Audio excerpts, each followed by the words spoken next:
નમસ્કાર દર્શક મિત્રો, આપણે નિહાળીશું સિટી લાઈન ન્યૂઝ ચેનલમાં આજના મુખ્ય સમાચારો।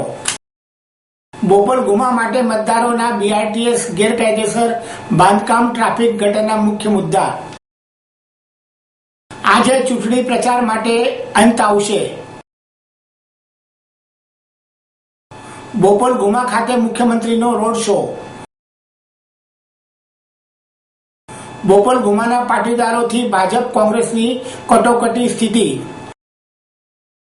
બોપલ ગુમા નગરપાલિકા મત વિસ્તારમાં કોંગ્રેસની જાહેર સભા। પંચાયત મતદાન માટે હજારો જવાનો તૈનાત। સ્વામિનારાયણ દશાબ્દી મહોત્સવ યોજાયો। કારખાનેદારને લૂંટનાર શખ્સો ઝડપાયા।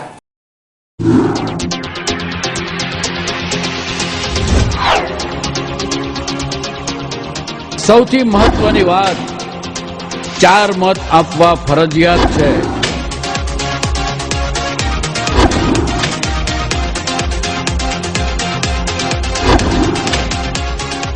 ચાર મતના બટન દબાવ્યા પછી પીળું બટન અવશ્ય દબાવવું।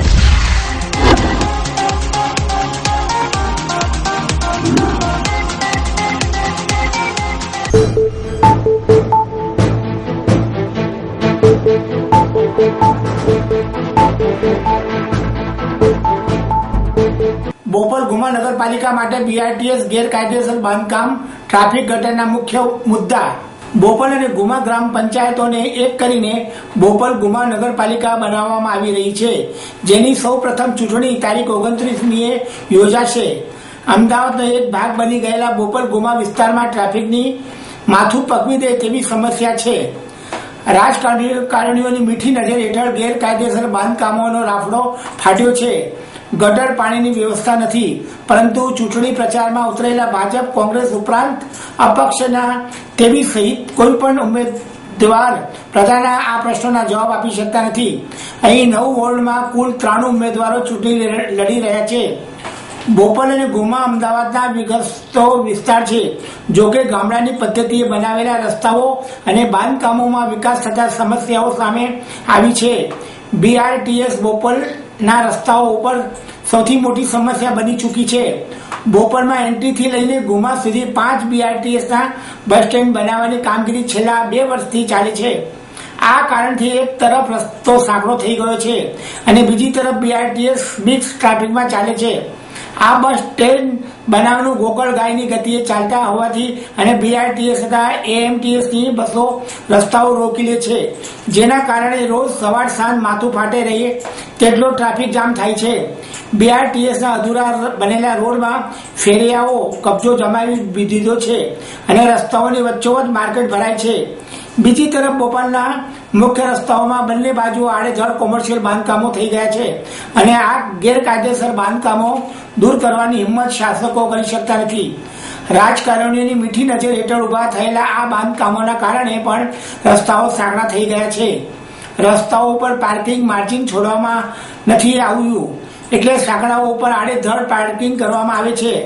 આટલું ઓછું હોય તેમ બોપલ 4 રસ્તા પર ઓવરબ્રિજ બનાવવાનું કામ ચાલે છે, જે પણ ગોકળ ગાયની ગતિએ ચાલે છે।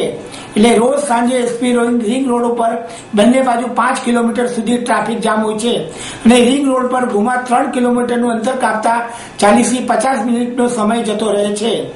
આટલું ઓછું હોય તો તેમ બોપલમાં સેનિટેશન અને સફાઈના મોટા પ્રશ્નો છે। કચરાના પીપ સોસાયટીઓમાં ભરેલા હોય છે, પરંતુ કોઈ ઉપાડવામાં આવતું નથી। ડ્રેનેજની કામગીરી હજુ પણ પૂર્ણ થઈ નથી। અહીંના રહેવાસીઓને પણ પીવાનું પાણી નગરપાલિકા દ્વારા પૂરું પાડવામાં આવતું નથી અને તળનું પાણી જે આવે છે તે ક્ષારવાળું હોવાના કારણે પીવા લાયક નથી હોતું। બોપલમાં સ્ટ્રીટ લાઇટની પણ પૂરી વ્યવસ્થા કરવામાં આવી નથી। બીજી તરફ આરોગ્ય માટે બોપલ ગુમાના લોકો સંપૂર્ણપણે ખાનગી ડોક્ટર્સ પર આધારિત છે। નગરપાલિકાની આરોગ્યની કોઈ સારી સુવિધા નથી। બોપલ ગુમાના મુખ્ય રસ્તાઓ ઉપર અંદરના રસ્તાઓ બિસ્માર હાલતમાં છે। ચોમાસામાં પાણી ભરવાની સમસ્યાનો ઉકેલ હજુ સુધી આવ્યો નથી। પંચાયતની ઓફિસે દસ્તાવેજ સહિત રેવન્યુની દરેક કામગીરી મોટા ભ્રષ્ટાચારના કારણે પણ લોકો પરેશાન છે। આજે ચૂંટણી પ્રચાર માટેનો અંત આવશે। રાજ્યની 31 જિલ્લા પંચાયત 230 તાલુકા પંચાયત અને 56 નગરપાલિકાની સામાન્ય ચૂંટણી તારીખ 29મી નવેમ્બર રવિવારના રોજ યોજાશે. રવિવારના દિવસે મતદાન યોજાય તે પહેલા પ્રચારના અંતિમ તબક્કામાં ભાજપ અને કોંગ્રેસ તમામ તાકાતો લગાવી દીધી છે. આજે જિલ્લા પંચાયત, તાલુકા પંચાયત અને નગરપાલિકાની સામાન્ય ચૂંટણી માટે પ્રચારનો અંત આવશે. આની સાથે જ મતદાન ઉપર ધ્યાન કેન્દ્રિત થઈ જશે. 2 ડિસેમ્બરના રોજ 6 કોર્પોરેશનની ચૂંટણી યોજાયેલી અને જિલ્લા, તાલુકા અને નગરપાલિકાની ચૂંટણી માટેના પરિણામો જાહેર કરવામાં આવશે. રાજ્યની જિલ્લા, તાલુકા પંચાયતો તથા નગરપાલિકાઓની તારીખ 29મી રવિવારે યોજનારી ચૂંટણી જીતવા માટે ભાજપ અને કોંગ્રેસ પક્ષે એડીચોટીનું જોર લગાવી દીધું છે. ચૂંટણી પ્રચાર સમાપ્ત થવાને આડે હવે માત્ર ગણતરીના કલાકો જ બાકી રહ્યા છે. ત્યારે બંને મુજબ રાજકીય પક્ષોના નેતાઓ, પ્રધાનો, રાજ્યના સાંસદો, ધારાસભ્ય તથા કાર્યકરોના ધાડે ધાડા જુદા જુદા મત વિસ્તારમાં અંતિમ તબક્કાની ચૂંટણીમાં પ્રચારમાં વ્યસ્ત બન્યા છે. રાજ્યમાં પાટીદાર આંદોલનની અસરના કારણે મહાનગરપાલિકાઓ બાદ ભારે રસાકસી બની રહેલી પંચાયતોની તથા નગરપાલિકાઓની ચૂંટણી હવે ભાજપ માટે એસિડ ટેસ્ટ જેવી બની રહી છે.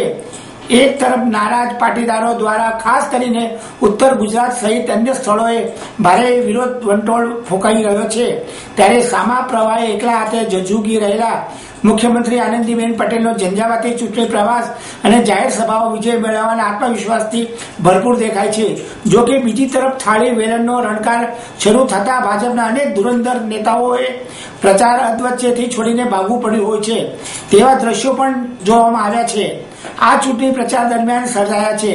રાજ્યની મોટાભાગની જિલ્લા, તાલુકા પંચાયતો તથા નગરપાલિકાઓ ઉપર કબજો ધરાવતો ભારતીય જનતા પક્ષ સત્તા ટકાવી રાખવા તથા વધુ બેઠકો કબજે કરવા આરપારની લડી રહ્યો છે. સમગ્ર દેશની નજર ગુજરાતની સ્થાનિક સ્વરાજની ચૂંટણી તારીખ 2 ડિસેમ્બરના રોજ જાહેર થનારા પરિણામો ઉપર સ્થિર રહી છે. દેશમાં ભારતીય જનતા પાર્ટીની ઘરની જતી શાખ હવે ગુજરાત બચાવી શકશે કે કોપીન ઉપર છેલ્લો ખિલ્લો ઠોકશે તે તારીખ 2 ડિસેમ્બરે સ્પષ્ટ થઈ જશે. પરંતુ અત્યારે તો ભાજપ અને કોંગ્રેસ ખૂબ જ જનૂની બનીને અને તમામ શસ્ત્રો સમજીને ચૂંટણી પ્રચારના જંગમાં ઉતરી પડ્યા છે. બોપલ ગુમા ખાતે મુખ્યમંત્રીનો રોડ શો. અમદાવાદ જિલ્લા પંચાયત અને તાલુકા પંચાયતની તારીખ 29મી નવેમ્બરે યોજનારી ચૂંટણી પ્રચારમાં મુખ્યમંત્રી આનંદીબેન પટેલ ગુરુવારે રોડ શો યોજ્યો હતો. રેલી પૂર્વે તેમણે વિરમગામમાં સભા યોજી હતી. ત્યારબાદ રેલી સ્વરૂપે અમદાવાદના બોપલ ગુમા ગામ સુધી આવ્યા હતા. રસ્તામાં ઠેર ઠેર સ્થાનિક આગેવાનો તેમજ પક્ષના કાર્યકરોએ તેમનું હાર ફૂલથી સ્વાગત કર્યું હતું. બીજી બાજુ મુખ્યમંત્રીએ પણ લોકોનું અભિવાદન કરીને મતદાન કરવા માટે ભાર મૂક્યો હતો. તેમણે ગુરુવારે વિરમગામથી સાંજે 4 વાગે રોડ શો કરી 65 કિલોમીટરનો રોડ શોનો પ્રારંભ કર્યો હતો. આ રેલીમાં 300 બાઇક્સ, 150 કાર, ડીજે સહિત સ્થાનિક લોકો જોડાયા હતા. રેલી દરમિયાન આનંદીબેને કહ્યું હતું કે દિવાળીના દિવસે ફોર્મ ભરવાથી દિવાળીની ઉજવણી કરી શક્યા ન હતા. હવે 2 ડિસેમ્બરે વિજયી બનીને દિવાળીની ઉજવણી કરીશું. આ રેલી જ્યારે સાઉથ બોપલમાં પહોંચી ત્યારે રેલીનું ફટાકડા અને ડીજેથી સ્વાગત કરવામાં આવ્યું હતું. મુખ્યમંત્રીએ અહીં બોપલ અને ગુમા ગામને આદર્શ નગરપાલિકા બનાવવાનું સ્વપ્ન હોવાનું જણાવ્યું હતું. રોડ શો ગુમાથી પરત ફરીને બોપલ સર્કલ ઉપર સાંજે 8 વાગે પૂરી થઈ હતી. બોપલ ગુમાના પાટીદારોથી ભાજપ કોંગ્રેસની કટોકટ સ્થિતિ. બોપલ ગુમા પંચાયત પછી પ્રથમ વખત આ વખતે નગરપાલિકા તરીકે વિભાજિત રીતે ચૂંટણી યોજાઈ રહી છે. ત્યારે બંને પક્ષો માટે આ પાલિકામાં વિજય કૂચ કરવા મરણિયા જંગ લડી રહ્યા છે. ગુમાના કુલ 17,000, બોપલના કુલ 35,000 મતદારો મળી કુલ 52,000 મતદારો 9 વોર્ડના 36 ઉમેદવારોનું ભાવિ નક્કી કરવાના છે. અત્યાર સુધી બંને પંચાયતમાં ભાજપનો ભગવો લહેરાતો હતો, પણ આ વખતે પાટીદાર અનામત આંદોલનના ફેક્ટરના કારણે ગુમાના નવા બનેલા 3 વોર્ડની સ્થિતિ કટોકટ આવીને ઉભી રહી છે. તેમાં ખાસ કરીને વોર્ડ નંબર 1 અને 2માં તો કોંગ્રેસમાં પણ પાટીદાર ઉમેદવારોને કારણે વચ્ચે કાંટાની ટક્કર સર્જાઈ છે. અન્ય બોપલમાં આ પરિબળ એટલું મહત્વનું સાબિત નહીં થાય તેવો આશાવાદ ભાજપ દ્વારા વ્યક્ત કરવામાં આવ્યો છે. બોપલ ગુમાના 52,000 મતદારોમાંથી 9,000 મતો પાટીદાર સમાજના છે. ગુમાના વોર્ડ નંબર 1 અને 2માં અંદાજે 900 થી 1,000 પટેલો વોર્ડ છે. અહીંના વોર્ડ પણ 3500 મતદારોના બનેલા છે. નાના વોર્ડ હોવાના કારણે તેમાં ખાસ કરીને અપક્ષ ઉમેદવારો પણ મેદાનમાં હોવાના કારણે મતોનું વિભાજન વધુ થાય તેમ છે. આ પરિબળના કારણે ભાજપ અને કોંગ્રેસમાં ભારે કશમકશ સર્જાઈ છે. બોપલ ગુમા નગરપાલિકા મત વિસ્તારમાં કોંગ્રેસની જાહેર સભા. રાજ્યની જિલ્લા, તાલુકા અને નગરપાલિકાની ચૂંટણી તારીખ 29મી નવેમ્બર રવિવારે યોજનારી ચૂંટણી જીતવા માટે ભાજપ અને કોંગ્રેસ પક્ષે એડીચોટીનું જોર લગાવી દીધું છે. ત્યારે બોપલ ગુમા નગરપાલિકાની ચૂંટણી માટે તારીખ 26/11/2015 ગુરુવાર સાંજે 7 કલાકે કોંગ્રેસની સભા યોજાઈ હતી. Nandeshwar Mahadev common plot ઇન્ડોક્ટોથર factory સામે બોપલ ખાતે કોંગ્રેસની જાહેર સભાનું આયોજન કરવામાં આવ્યું હતું. આ જાહેર સભામાં કોંગ્રેસના તમામ ઉમેદવારો હાજર રહ્યા હતા.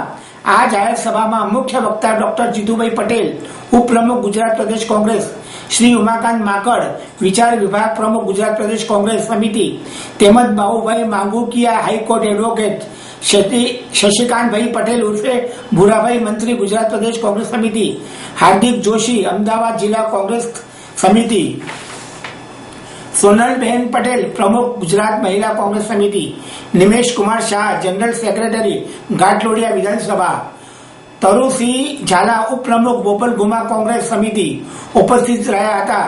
જાહેર સભામાં દરેક વક્તાઓએ પરિવર્તન માટે મતદારોને આહવાન કર્યું હતું. બોપલ ગુમાની જુદી સમસ્યાઓ વિશે માહિતી આપી હતી. આ જાહેર સભામાં બોપલ ગુમાના આગેવાનો, કાર્યકરો, મહિલાઓ મોટી સંખ્યામાં ઉપસ્થિત રહ્યા હતા.